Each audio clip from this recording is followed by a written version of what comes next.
सियाराम मित्रों। जी शेयर आए हैं, मैं हूँ राजा भैया और आज हमारे साथ आए हैं दीपक कुमार जी। हाँ, तो आज अपन किस विषय पर बात करने वाले हैं? अभी हमने जैसा कि कल देखा, कल महाशिवरात्रि थी और महाकुंभ का आखिरी स्नान भी था। 2025 महाकुंभ का आखिरी स्नान जो कि प्रयागराज में हुआ था।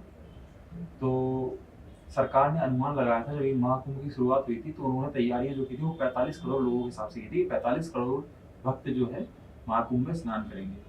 लेकिन जब तक महाकुंभ की समाप्ति की ओर बढ़ा तो बाद में पता चला कि करीब 65 करोड़ लोग स्नान कर चुके हैं और अभी भी कुछ लोग आ रहे हैं। जैसे महाशिवरात्रि के दिन बहुत बहुत ही ज्यादा, इसका आंकड़ा अभी आया नहीं है, 65 करोड़ लोग महाशिवरात्रि के पहले तक स्नान कर चुके थे। इस बारे में आप क्या कहना चाहेंगे?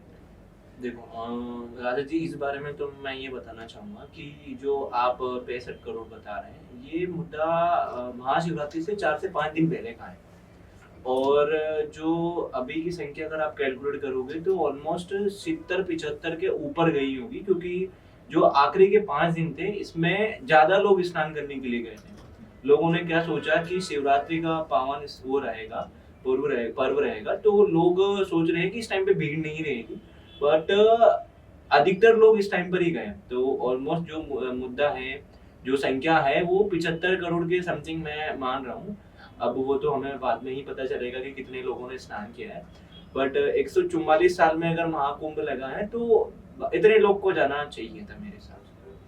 आप क्या ये उत्तर प्रदेश सरकार में जो डीजीपी हैं उनका एक बयान भी आया था कि करीब 30,000 लोग हो चुके थे, उनको उत्तर प्रदेश सरकार ने जो महाकुंभ के दौरान खो गए थे उनको ढूंढ के अपनों से मिलाया है। तो अगर 30,000 लोग खोए थे जो अपनों से मिल चुके हैं, तो क्या 100% है ये आंकड़ा, या फिर इसके अलावा भी कुछ ऐसे लोग हैं जो अभी अपनों को खो चुके हैं या उनसे मिल नहीं पाए? इस आंकड़े की अगर बात करें तो 100% तो हम नहीं मान सकते। देखो, आज की डेट में 100% कुछ नहीं होता, सबका अनुमान होता है 100%। क्योंकि उत्तर प्रदेश की सरकार ने ये सब चीजें बताई होगी कि उन्होंने जो मैनेजमेंट किया था, उस मैनेजमेंट के हिसाब से उन्होंने जो 30,000 आप मुझे जनसंख्या बता रहे हो, उन लोगों ने मिला है, परिवार से मिला है। अच्छी बात है कि वहाँ की जो उन्होंने प्रोटेक्शन उन्हें रखा था, सेफ्टी उन्हें रखा था, जो उन्होंने वहाँ पर कर्मचारी उनके लगा रखे थे, तो 30,000 लोग मिले हैं, अच्छी बात है। बट ये मुद्दा 100% तो सही नहीं होगा, क्योंकि बीच में अभी एक चीज आई थी कि वहाँ पर भगदड़ मचने की वजह से काफी जनसंख्या की वहाँ पर मृत्यु हो गई, कुछ लोग घायल हो गए, कुछ लोग विकलांग हो गए, चल नहीं पा रहे, बोल नहीं पा रहे। मतलब वो संख्या भी अभी तक सरकार ने पूरी देश को बताई नहीं है कि वो कितने लोग थे, अभी भी छुपाई गई है। कुछ लोगों को बताया गया है कि वो अभी घूम चुके हैं, कुछ मिल नहीं रहे हैं, कुछ को बता मत घोषित कर दिया है, कोई बोल रहे हैं कि अभी हॉस्पिटल में भर्ती है। तो ये मुद्दा कहीं ना कहीं पूरा 100% सही नहीं है। आप इसके बारे में क्या सोचते हैं? क्या ये 100% सही है या नहीं है? ये अभी एक हमारे जो उत्तर प्रदेश सरकार में सीएम हैं श्री योगी आदित्यनाथ जी, उनका भी एक विधानसभा में एक जब वो एक रिपोर्ट पढ़ रहे थे तब उन्होंने बताया कि एक व्यक्ति जिसको मरा हुआ घोषित कर दिया गया था, वो अपनी 13वीं के दिन अपने घर पहुंचा। तो क्या ऐसा सिर्फ एक ही किस्सा है जो नज़र में आया कि और भी ऐसे किस्से होंगे, या फिर ऐसे जो है कि बात हुई होगी और ऐसे लोगों के ऊपर बीती होगी जो कि जिनको मरा हुआ घोषित कर दिया और फिर वो कुछ दिनों बाद घर पहुंच रहे हैं, या फिर जो जो अभी तक जिनके घर वाले समझ रहे हैं कि वो जीवित हैं और वो नहीं रहे? देखो, इस बात से तो ये होता है कि जैसे आपने मुझे बताया है कि वो 13वीं के दिन घर पहुंचे, तो ये मुद्दा बाहर इसलिए आया है क्योंकि वो लोग सक्षम थे। उन लोगों ने पुलिस कर्मचारी को बताया है, उन लोगों ने अपने आसपास के लोगों को बताया, तो ये मुद्दा बाहर आया। अब कुछ लोग गरीब होते हैं, कुछ लोग मिडिल क्लास फैमिली से होते हैं, लेकिन वो चाहते हैं कि ये मुद्दा बाहर नहीं आए, क्योंकि उनकी भी इज्जत होती है, तो वो लोग मुद्दा को छुपाए रखते हैं। अब मृत्यु घोषित किया है तो ये बात विचार फैमिली वालों तक ही पता चला होगा। उन लोगों ने सोचा है कि हम बेवजह इस चीज को बाहर क्यों ले जाए।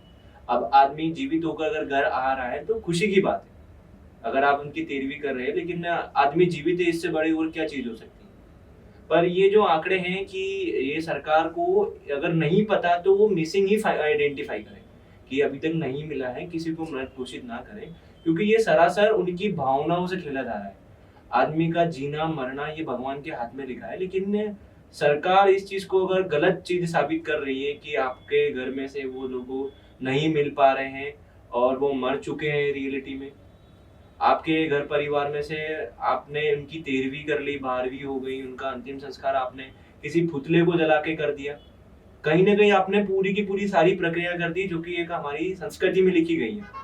तो आदमी और उसकी फैमिली के ऊपर बहुत ज्यादा इफेक्ट पड़ सकती है। उनकी फैमिली मेंटली डिस्टर्ब हो सकती है, फाइनेंशियली डिस्टर्ब हो सकती है, क्योंकि ये चीज बहुत ही गलत होती है। अगर किसी के साथ होता है तो वो फाइनेंशियली और मेंटली बहुत ज्यादा डिस्टर्ब होता है।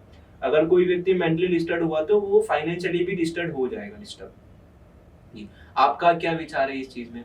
तो और जैसे कि अभी इस बार सरकार ने डिजिटलाइजेशन पे बहुत फोकस किया है और इस कुंभ को एक डिजिटल कुंभ भी नाम दिया गया है। और आपने जैसा कि देखा होगा 24 आवर रिकॉर्डिंग चल रही है, लाइव आप देख सकते हैं महाकुंभ की तस्वीरें। और कई जो हैं कि बाबा और साध्वी हैं जो फेमस हुई, जैसे कि एक आप सुन सकते हैं आईआईटी बाबा, और एक जो मोनालिसा है जो इंदौर के पास महेश्वर जो जगह है वहाँ से हैं, तो उनको तो एक डायरेक्टर ने अपनी अगली मूवी में भी एज अ एक्ट्रेस साइन कर लिया है। तो आप इस बारे में क्या कहना चाहेंगे कि डिजिटलाइजेशन से क्या बदलाव आए हैं पहले के ज़माने में और इस ज़माने के कुंभ में क्या बदलाव आए हैं? कि जैसे जो डिजिटलाइजेशन चीज है, आप देखोगे तो इस चीज से हमारे जो देश के लोग हैं, जो युवा पीढ़ी हैं, जो बुजुर्ग हैं, जो बच्चे हैं, वो लोग भी अवेयर हो रहे हैं कि महाकुंभ में एक्चुअली हो क्या रहा है। हमारी संस्कृति प्रकृति को लोग देख रहे हैं और इंडिया काफी विकसित हो रही है इस चीज से कि उसने डिजिटलाइजेशन का मुद्दा उठाया है। क्योंकि आज अगर आप अमेरिका को देखोगे तो वो पूरी डिजिटलाइजेशन हो रही है। तो सेम चीज इंडिया को उठाना चाहिए और ये मुद्दा अच्छा है। मैं तो इस चीज को 100% सपोर्ट करूंगा कि ये आगे भी हो और इस पे ज्यादा फोकस किया जाए। हाँ, जैसे कि डिजिटलाइजेशन से मुझे एक चीज़ और याद आती है जो कि महाकुंभ से ही रिलेटेड है, जिसे मैं आपसे डिस्कस करना चाहता हूँ। एक एंटरप्रेन्योर है जो अपने आप को एक व्यक्ति है जो अपने आप को एंटरप्रेन्योर बोलते हैं, और उन्होंने एक नया बिजनेस स्टार्ट किया था कि वो आपको डिजिटली कुंभ स्नान करवाएंगे। वो कुछ उसका 1100 या 2100 रुपये चार्ज करते थे और उसमें 5 डुबकियाँ आपको जो है वो लगवाएंगे। और उनका ये था कि आप उसमें उनको व्हाट्सएप पर अपनी फ़ोटो भेजिए, वो उस फ़ोटो का कलर्ड प्रिंट आउट निकालेंगे और फिर उस फ़ोटो को, उस पासपोर्ट साइज़ फ़ोटो को वो डुबकी लगवाएंगे और इसका वो 1100 रुपये चार्ज करेंगे।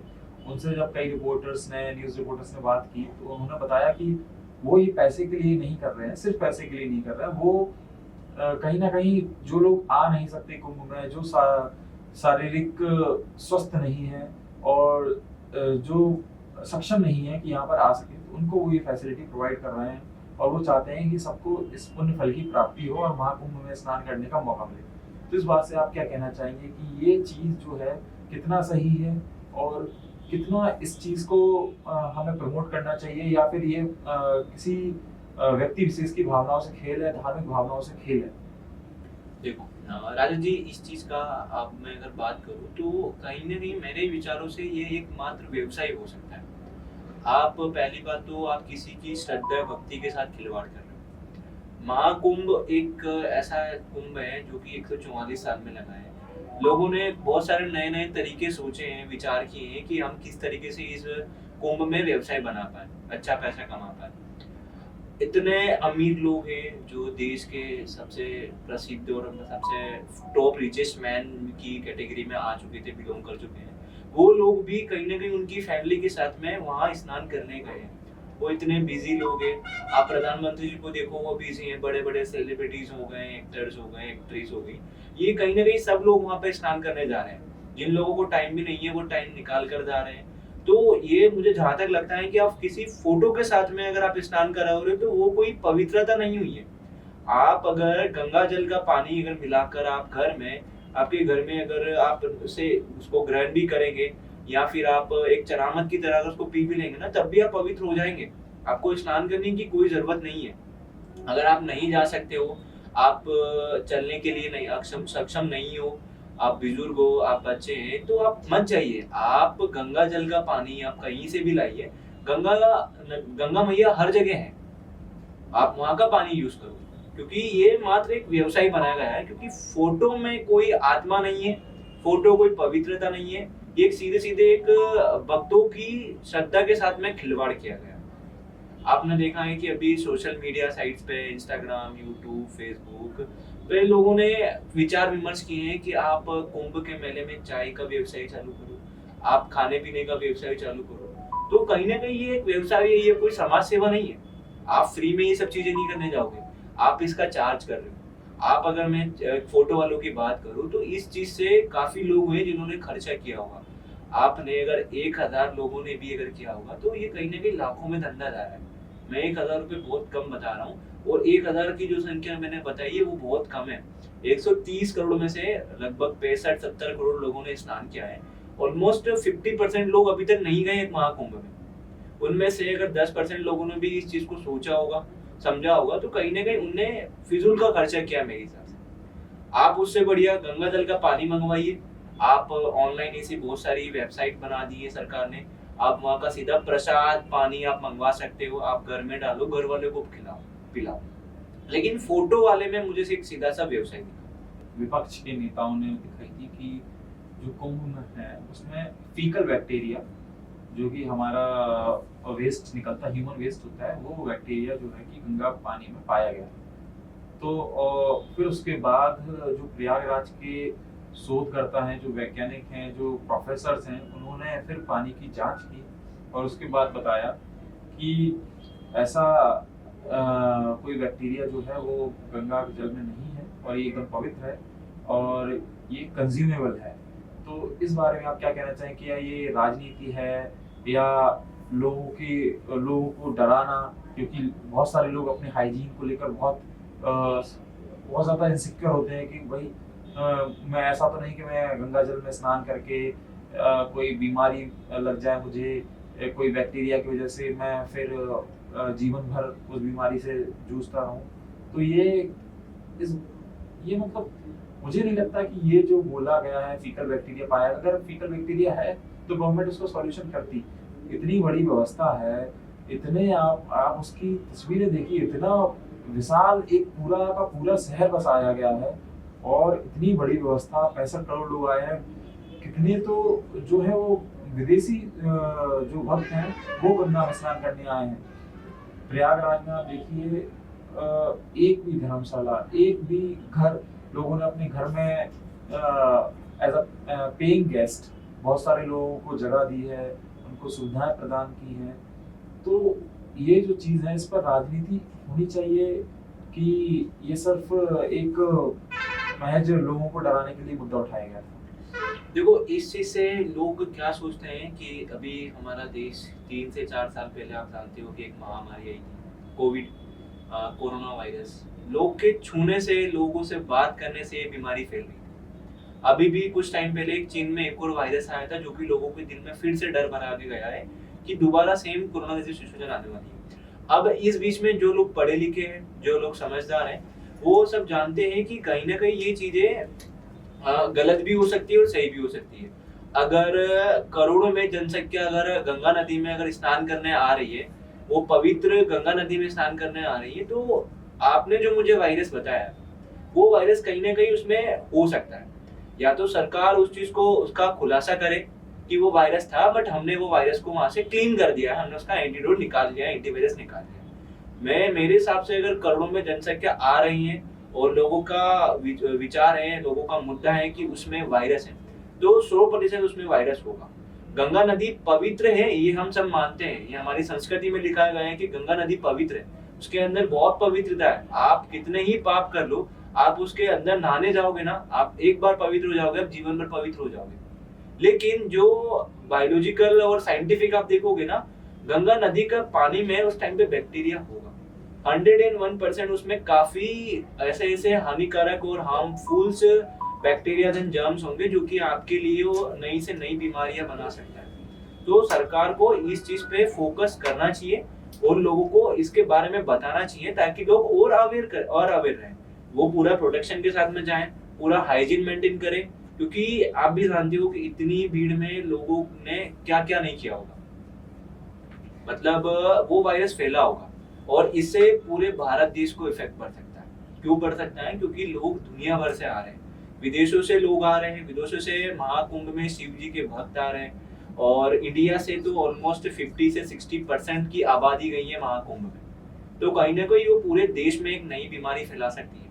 अगर उसमें वायरस है तो सरकार को बताना चाहिए और अवेयर करना चाहिए, क्योंकि अगर ये चीज नहीं करेगी ना सरकार, तो ये एक दूसरी कोविड-19 बन सकती है। हाँ, जैसे कि साफ सफाई का आपने बोला वायरस का है, तो जो माननीय मुख्यमंत्री जी हैं योगी आदित्यनाथ जी, जैसे ही कुंभ समापन की ओर बढ़ा, महाशिवरात्रि के दिन आखिरी स्नान हुआ, उसके अगले ही दिन वो खुद स्वयं गए और वहां पर एक घाट पर उन्होंने खुद सफाई की और पूरा जायजा लिया कि अब यहाँ पर व्यवस्थाएं जैसी पहले थी, जैसा वो शहर प्रयागराज पहले था, सारी व्यवस्थाएं वैसी की जाएं जितना जल्दी से जल्दी हो पाए।